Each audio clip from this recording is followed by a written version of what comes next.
So today I'm joined by Testament's Chuck Billy. Testament are just about to release their first album in 5 years, Para Bellum. It's out October 10 via Nuclear Blast Records.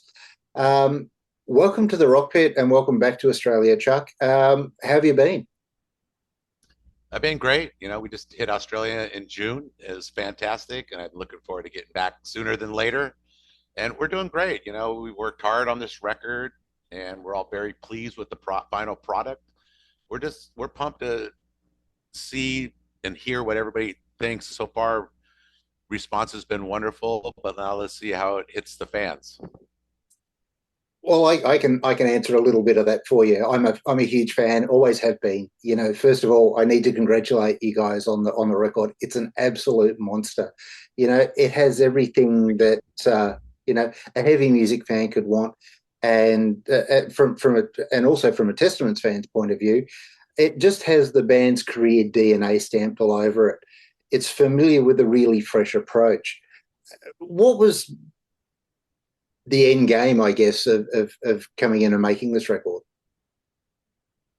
Well, I think there was a lot of elements and a lot of things that happened, and I've always been a believer that things happen for a reason. And I think maybe Gene leaving the band and doing his other projects, and Dave coming aboard.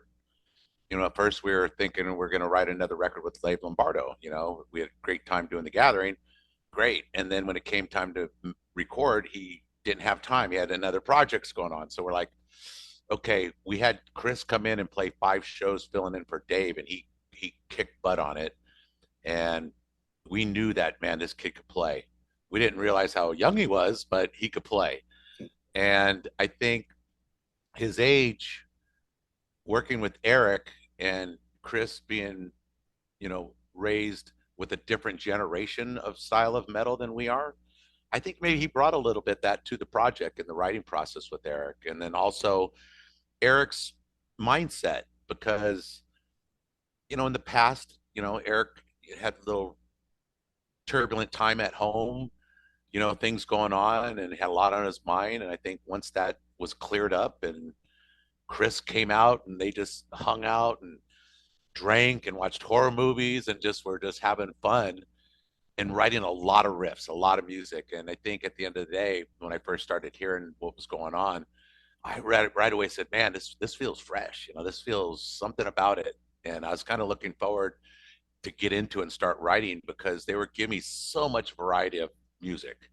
It wasn't just typical, it wasn't one lane. It just had a little bit of everything. So for me, I was excited because now I have a challenge. Now because it's easier for me to sing a death bass song. I could just bam, bam, bam. But when it slows down in the pace and it's open keys, I really got to figure it out to find my way around it. So that was a challenge, but I enjoyed the challenge and I took it on. And every song all of a sudden forming their own identity. Each song, none of them are the same. They all stand out alone. And that's the thing that I noticed, certainly on the first listen, that, while there is a journey stylistically, and as you say, no one song is the same. There's no formula, there's no rinse and repeat on anything on this record, let alone any other record that you guys have done too. There are throwbacks and there are callbacks to certain things, and you go, okay, this comes from, the Holy Trinity for me of, the gathering, practice what you preach, souls are black. And then it's just got this huge, fresh approach too. And there's even things that hint to like low and that sort of stuff as well. So, the opening track, For the Love of Pain, my God, I had to brace myself when I first heard that. I just went, what the hell is this? That has everything for me. The intro, that drum intro, that riff, and holy hell, your vocals, my God, that's something else. And while it's all of that, and it's something more, it has this groove to it that is undeniable. It just makes you, bounce your head. It's an incredible track for you in the writing process and the lyrical process. what was the concept for you, and what was the release for you in that song's message? For the first one, well, that was one of the last tracks, and actually Chris Dobus wrote the lyrics for that. And originally, well, Eric and Chris, but originally me and Steve Souza wrote that song. And when I got into the studio to track it, it just wasn't working for me. It just didn't feel right. And so in the studio, Chris actually did a demo with his lyrics of the song. Oh wow. So in the studio, I said, "Hey, put up Chris's tracks, pull up his lyrics. Let's have a listen and let's check that out." So I said, "You know what? Let me have a go at that, and I'm going to interpret it my way and do my thing." And then I delivered it to Eric, and then Eric took it a step further and put his tracks and wrote some lyrics for himself to put in there. So and where he sings is a perfect black metal spot for him, and he's the biggest lover of black metal. It worked, and it's just odd that the for me, if I were to have to sequence the record, I would have put the songs in much different order. Where I thought Eric did a great job because the first song, For the Love of Pain, I didn't think that was an opening track until it was all said and done. Like, you know what? It's actually a good track just to smack people in the face right away. And even some journalists even commented and laughed, saying, when I first heard it, whoa, did they send me the wrong record? you know? And so, but then after they listen, you still go, oh, yeah, that's Testament. But, and his sequencing and putting a song like Meant to Be Fourth, on a record, to me, I would have put that on a B side of the vinyl at the end of the album. And then to put the title track at the last song on the record. It's Yeah. just an unusual sequence, but it really flowed well, you know.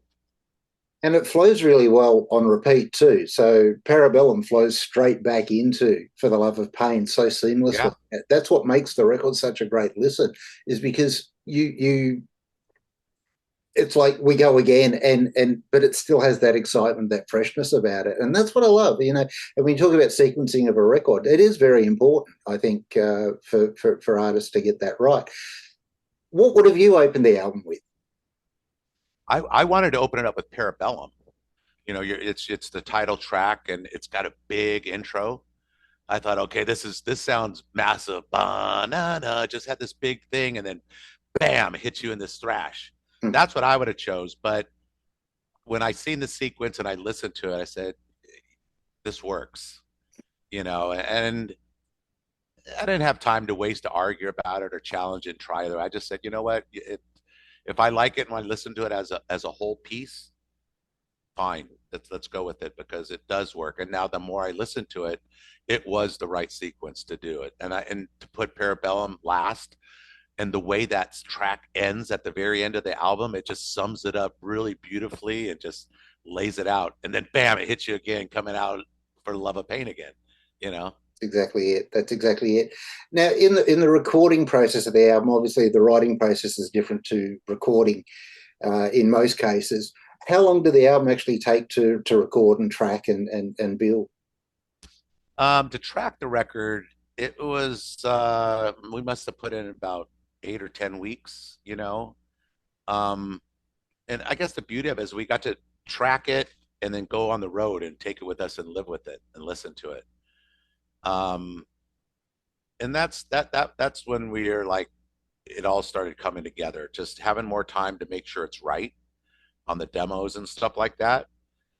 And that's just musically because when I wrote lyrics, we never jammed the songs as a band ever. They were just written with Eric and introduced to Alex and Steve and them. And so when I wrote lyrics and I would go in the studio, the guys never heard what I was doing. They didn't know my parts until I tracked them. But I wanted to do that because I wanted to go into the studio without having a set idea of what I'm doing. I wanted to use my first instinct and gut instinct to what I needed to do, uh, each track at a time, each song at a time. I wanted to try a different voice or test something out to see if it works or not. And within doing that, I found that I was using like 4 or 5 different textures of voice and layering of voices and even using a power voice, but sometimes just pulling it way back on songs like Room 117 or Nature of the Beast, those vocal tones, I'm really pulling back. Yeah, Then hitting them hard with like High Noon and stuff like that, where I'm doing death metal almost. yeah. So that I think doing it that way, and once the guys heard it all, it just really made the record pretty diverse at that point. Yeah, I think you mentioned Room 117, which is probably the most straight ahead song on the record. I just think you guys do that so well, and it's probably one of my favorite tracks off the record that started and stayed. It's a really cool straight ahead song. You know, when you talk about your vocal styles and your vocal approach to this record, your voice is just sublime on this record. I mean, have you revisited your singing style, during the making of this album, or between the two records, between Titans of Creation and this one? Well, yeah, because I didn't overthink it, and again, I went in track by track, and without ever singing it live or testing out in the rehearsal room by myself or anything. I had the idea and what I heard in the melodies, but I didn't know the tone. So I really literally had to go in there and say, okay, sing it one way. And me and Juan, the engineer, go, wow, what do you think? Well, I don't know. Why don't you try to do it again, but give it a little more oomph, maybe push it a little harder. Try that. Okay. Well, now try a little death metal. Okay, let's have that. And then we go, you know what? The first one we did, let's go back to that because that's my first instinct. And that's the one that sounds right out of all the three tests we just did. Yeah. But then on top of that, I was always trying to find even the most brutal tracks they were giving me. I was still trying to put a vocal melody and hook in there somewhere. Wanted something to be catch you vocally. And there's some tracks that the riff is staying the same, and also I'll throw off with a off tempo vocal part on it, and all of a sudden it's like, whoa, that just made this song. Yeah, And now I remember that little melody, and it's haunted me.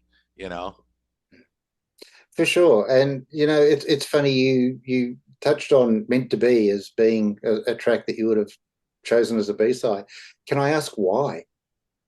Well, because we haven't done it for so long, and I don't think if we didn't celebrate Practice What You Preach last year and do a lot of touring on that record, we went and played it everywhere. And in that set, we put the ballad in there, the legacy in there, Return to Serenity, City of Angels, Trail of Tears. I had been trying to not play those ballads for 20 or 30 years. I kind of refused to play them live because I didn't think it was the right place. I don't know why, but I thought maybe there's some new fans that are introduced to us that might go, what are they doing? I'm not into that. I'm into the thrash or power, just, this. But I think doing that and seeing the response and hearing the response gave us a little more nerve and confidence to go in to put something like that. And then when I first heard the song, right away it took me to like a Return to Serenity, the guitar work that Alex and Eric did. And so I was excited and going in with the confidence. I went in there, and that song particularly, I found some new textures of voices in there. Yeah. And it made it, and any of the ballads, like last one, City of Angels, I use a total different voice. So it was fun that after 40 years of making so many songs with Eric, that I'm still finding ways to try new things and experiment, and not just take the easy route out. If it's a thrash riff, I could write that all day easy. Bam, bam, bam, bam, bam. But when it's laid back, I really got to find the groove and the float over it, make it work, and that's the challenge. And somehow it all came together. Yeah, I mean, again, at 7.5 minutes, it's just such a sonic journey.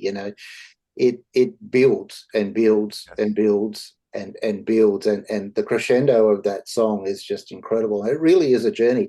It's the one song that I actually played to my partner. She's not a huge fan of really heavy stuff, but I played that to her, and she went, "What the hell is this? This is good." So there's Yeah. that crossover, and then I, of course, had to play it for the love of pain. I went, same band. Yeah, she ran out of the room. She went, yeah, okay, let's go back to the first track. But it's interesting you say that because I think that's what we're kind of shooting for and hoping that a song like that, and there's such a big audience of new bands and younger bands that have followings that they might not give a band like us a chance like that, or more of the active rock bands were too heavy for them. But a song like that, even if you're not a metalhead, it's just a good song, I think. And it's something about it, the musically, the guitar journey at the end, the catchy chorus hook, and the vocal. It has a little bit of everything, man.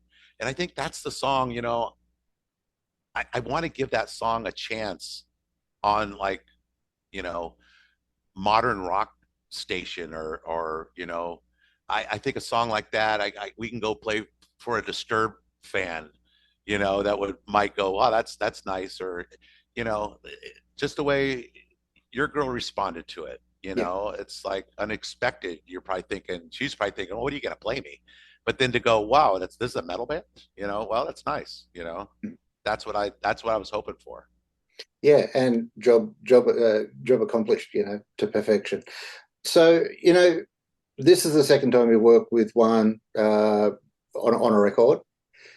From Titans of Creation to this album, do you think there's been a greater bond and friendship and trust and relationship built between the two parties? I guess is he like Yeah, a sixth member on this record?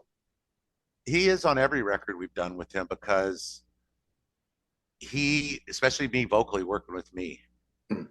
he's a good musician. He sings. So if we're working, like I said, I try to find my way in the studio. So everything's open. The sky's the limit. So he might say, try to sing it like this, or what you just did that last time, do that. And so it's nice to have somebody there bouncing the ideas off or having an opinion and actually strong enough to stand up and use his voice and say something instead of just sitting back and going, oh, it's your record, I'm just Hmm. tracking it. Yeah, He really gets involved in it. And me and him are a good team when it comes to tracking with each other. We seem to go in blindfolded and come out totally seeing the whole picture. yeah, yeah, for sure. And I mean, the album certainly seemed like a massive band effort. Everybody's contributed, and the way it's all worked in together. I mean, it's so well put together, and it's so well constructed that sonically, and even the mix from the previous stream is just phenomenal. Um, I mean, Jens Morgan did an incredible job on the mix. And again, is that something that you guys as a band aim to deliver each time? Something that's a little bit bigger, a little bit fuller, a little bit cleaner in the way that it's delivered while it's Well, still dirty and heavy. I think we do, but we're also a creature of habit. We love what Andy's done, and we're always think if it's not broke, don't need to change or fix it. So, but Andy wasn't available, so we got put in that position. Like, oh no, who's going to mix this record?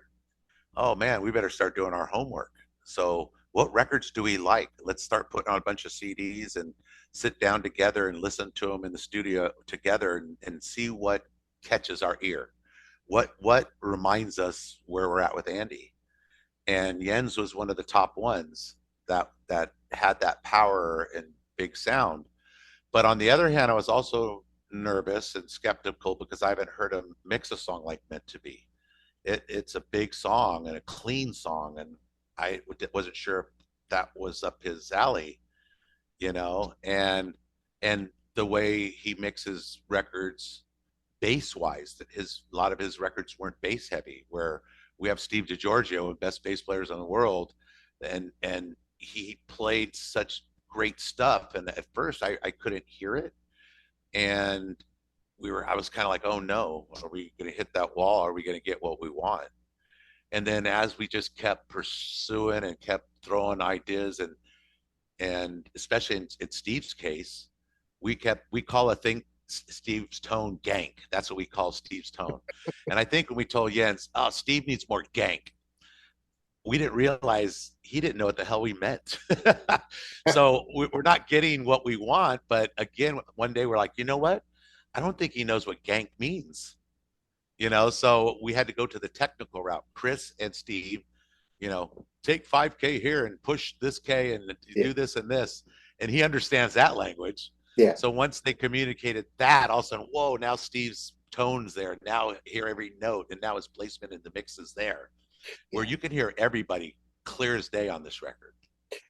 Yeah, it's an amazing thing, and it's a real, it's a real credit to everybody in this band. And I mean, if anything, to think that you're so far into a career and you release this album, which I think is certainly the best recorded performances I've heard from the band.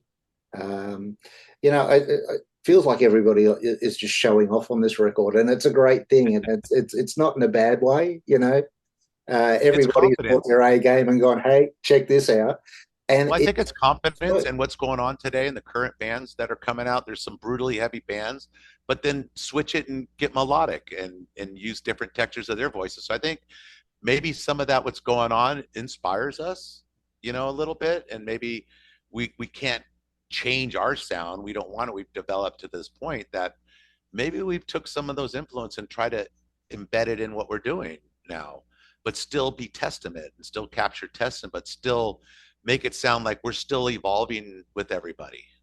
And that's obvious too. I mean, that's absolutely obvious on this record is that you haven't been scared to try new stuff. And as you say, you different approaches. You can see how that theory and what you've sort of said works so well on this record. It's like, yeah, well, okay, we're not afraid to step over a boundary or take a sidestep, and that's amazing. It's such a good record. For you, do you have a favorite track? There's so many, but meant to be I'm proudest of, I think, Yeah, because it's a long track and it's definitely like, it could be a radio cut, but 8-minute songs don't make it like that. We'd have to edit the hell out of it. But it's such a great guitar journey, Dan. I'd hate to cut it out. But for me, that hook and melody in there, I'm very happy. And I when I found it and recorded it, I listened to it over and over. And I'm like, wow, I loved it. I was all of a sudden a fan of it, and I'm like, man, that don't happen very often, especially in a ballad situation. Right in a metal record. To me, I was like, okay, this is going to be a special standout track on here for sure. for sure. And I mean, another one of those songs that I think just showcases everybody is "Nature of the Beast." That's another one of the favorites that the guitar harmonies are just perfect, and your voice just soars and sits above that so nicely. It's uh, yeah, it really That is. reminds me of a 70s. Like, I'm a big Thin Lizzy fan and Yeah. UFO. To me, when I thought that was like a dueling Thin Lizzy riff, classic new wave of British heavy metal sound. And at first, I'm like, wow, is that going to fit on this record? But it does, and it worked. Absolutely, and again, it comes down to the sequencing of all of this. Now, that scream at the beginning of Witch Hunt, my God, where did you pull that one from? Uh, well, I knew where I was going to go chorus wise. So I was kind of just warming up, getting ready for those parts. So when I came out of the gate, I didn't know I was going to keep it. I was just kind of opening the voice, getting ready to do the rest of the heavy song. And then once I did it, man, I just held it, held it, held it, held it. And then Juan goes, dude, we're going to keep that. I'm like, okay, and it's a weird thing. It's like high noon, the beginning where I go, high noon, death, soon. I was just warming up that part for the chorus. And then he kept it there and kept it and played it for Eric. And I'll no, we're keeping that. That song's got to start like that. Mm. So these little weird finds that we did just somehow were supposed to happen and supposed to be found, and we found them. Yeah, look, it's an incredible listen, and I'm just again, I'll say it again, I'm completely floored by this record. I love it. I don't think I've really enjoyed an album since Brotherhood this much. Brotherhood, Wow. possibly my favorite Thank you record so of much. the 2000s of you guys, but it goes back to Practice What You Preach and Souls of Black and all of that sort of stuff. Now, Souls of Black must be the next anniversary record. Yeah, What's that's happening coming with up. that We one? just gonna remix it. We actually Okay. have the 2 inch tape, so we're actually, instead of just remaster, we're gonna remix it, and it's actually being mixed right now. Oh, And we got a new packaging, so I think that'll be out uh, towards the end of the year or early next year. And then, of course, touring this record, we'll find some time somewhere to go just play that record, just to celebrate and help market and promote that release when it comes out. And that'll be fun. And we tend to do it because we're getting the rights back for all our first 6 records on Atlantic. So oh now we wow. own Black. Now we've owned all 4, and then the next one's going to be the Ritual, and that's the one where we're like, that's when we always shied away from. But now we're going, yeah, I look forward to playing that whole record one day. I look forward to it. Yeah, absolutely. Now, you were here in June. How was the tour? It's been a long time since you guys had been here. The world went to hell in a handbag, with the big C, and but you finally made it back. And how was it being back? It was wonderful. It was way better than we had hoped. That we weren't sure because tickets were slow, but then when it's said and done, rooms were packed. Yeah, And we brought over our Practice What You Preach set with a lot of the ballads mixed in there. And we took a chance, but at the end, I think we had a good show. The band seemed to really enjoy us digging down in some of them tracks that they probably didn't expect us to play, and we're, they're seeing it, but and they got to see like a lot of that practice stuff, those deep cuts that we don't play ever, yeah, so it was a really good set. And talking to the promoter, we had a great tour with him. He's already says, oh, okay, I'm bringing you back in 27, but hopefully this record gets some legs on it. He brings us back sooner because yeah. I can't wait, you know 11 years again to go back there. It's a No, no, it's far too long a time. And talking about the tour that surrounds the Para Bellum album, how much will you add into the set? a lot. Right now, we're playing Aftershock this weekend in Europe next week. We're putting 2 songs in there, of course, Infanticide AI and Shadow People. Those are going to be in there, and then once the record comes out October 10th, we'll be right at the beginning of the tour. Maybe have some fans soak up that song a little more. We're going to add in High Noon. So those are the first 3 that we're going to play live, and then Meant to Be, we want to work that in there, and also Havana Syndrome. We're looking forward to putting maybe that in there as well. Yeah, for sure. And I mean, geez, have you ever thought as a band? I mean, how bold a move would it be to go and play a new record from top to bottom, even just for a couple of shows? Have you thought about doing that? Yes, because it turned out so great. The songs are so fun, and they have such energy, and they're so fresh to us. They're like when we're playing them now, rehearsing these, it feels so good, and the songs sound really strong live, and some when you make records, sometimes there's just studio tracks that aren't meant to be live, but these ones all feel like they have that Yeah, live energy yeah, to them. yeah. And I think that's the other thing that comes across on the record. It is a live record. It has a live feel while it's really nicely produced and put together. Um, Yeah. I mean, geez, there is so much I'd love to talk to you about early Testament, but obviously here's not the time and place. But I will ask you one thing before we wrap this all up. What's the strangest thing a fan has done to get your attention? The strangest thing, uh that's a tough question. I mean, we've always been a band that we love our fans, and we always take the time to sign everything for everybody, get everybody's photo, no matter how busy or tired. We always find the time. So it doesn't take much for them to catch our attention. But I really enjoy seeing the new younger fans. Like if I see, a father that I know has probably been with us from the beginning, and he's got his 10-year-old son there, that grabs me. That captures my attention. That wow, he's going to get to see, especially when we're playing some old classic stuff. Wow, he's going to get to see maybe what his father's told them about and grew up on, and now they get that chance this many years later, because a lot of bands that are gone by 40-year career, and you'll never have that opportunity to pass it down to your children. Yeah, But we are still here, and we're still writing stuff that maybe they can relate to, yeah, because they're getting related to some newer stuff, so maybe they can relate to it. And also experience, because their dads probably played them all our classics, to go, wow, I get to see that live and also experience what they're doing today. That's awesome. For sure, for sure. And I guess it's thrown around the big four of thrash. Megadeth are retiring. Is this now Testament's time to be, appointed into that big four of thrash? I mean, that'd be great. I mean, I think our band and our records do stand up to a lot of those big four bands releases that they've done over their career in the later years. Um, I think I could speak for us that we're inspired by what's going on, and I'm not sure everybody else is, but we are. We're young at heart and young in the head. We all still think we're 20 years old, can do it all, and you know the body doesn't agree with us, but our brains are telling us to go for it. Yeah, yeah, absolutely. And for our listeners, just to know what you listen to outside of Testament, 5 albums every Testament fan should listen to.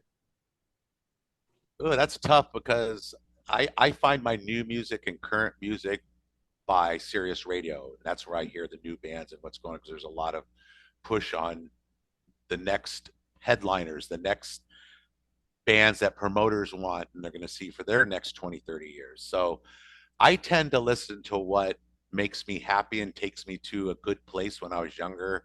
No worries, no bills, living on mom's house, which is UFO, Thin Lizzy for me. Those are my bands. So when I hear something current, it's usually something fresher and thrash, like bands like Power Trips and stuff like that are carrying on a new flag for thrash metal, and then even new modern bands are that are being very extreme, but also still carrying that melodic sense to them too, which I enjoy that as well. And there's a lot of bands doing that Yeah, today. So I can't pick a handful of bands to do that, but I stick with the classics. yeah, yeah, for sure, for sure.